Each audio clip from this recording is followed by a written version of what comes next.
Баршаңызға қайырлы күн достар. Бүгін мен сіздермен осындай балаларға арналған тауық етінен жасалынған шұжықтың рецептісімен бөліскім келеді.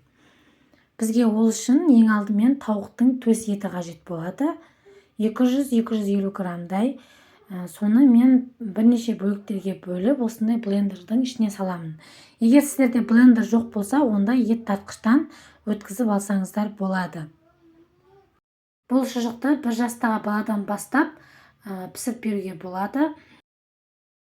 Әрине ешқандай қоспасыз үй жағдайында жасалынған тағамға жетпейді. Сол үшін егер балаңыз ұнатып жатса, онда жиі жасап тұруға кеңес беремін.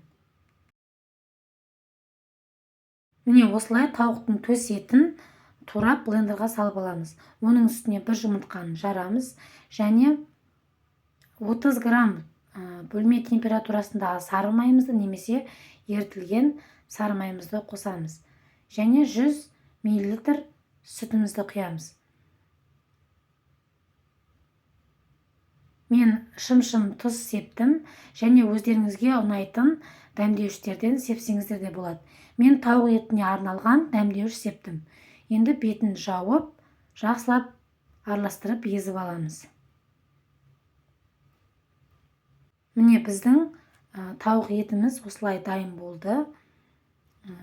Езіліп, енді оны тағамға арналған осындай салафанды қиып алып, оның үстіне 2 немесе 2,5 шай қасық тауық езбесін саламыз. Және оны шұжықтың формасына келтіріп, осылай ораймыз. Және екі шетін қатты осылай бекітеміз, орап. Міне осылай жасап шығамыз. Мен барлық тауық езбесін осылай жасап шықтым.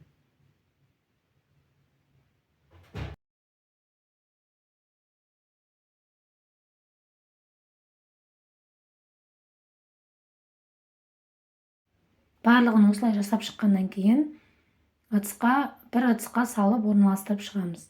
Оны мұздатқышқа салып қатырып қоямыз. Және кез келген уақытта 3-4 немесе өз балаларыңыздың санына қарай алып, кез келген уақытта суда пісіріп бере бересіздер. Міне мұзда қатырып алдым. Осындай 5 бөлігін мен қазір қайнап тұрған суға салып пісіріп аламын. Міне суымды қайнатып алдым. Енді шұжықтарымызды саламыз.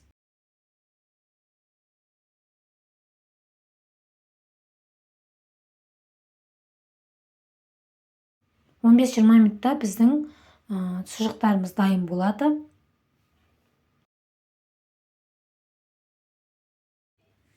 Міне біздің шұжықтарымыз дайын болды. Осылай мен қиярмен, қызанақпен бірге бердім. Сіздер кез келген көкөніспен бірге берсеңіздер болады. Өте жұмсақ, дәмді және сочный болып шықты. Видео сіздерге ұнаған болса, менің каналыма тіркеліп, видеоға лайк басып, қоңыраушаны басуды ұмытпаңыздар. Астарыңыз дәмді болсын.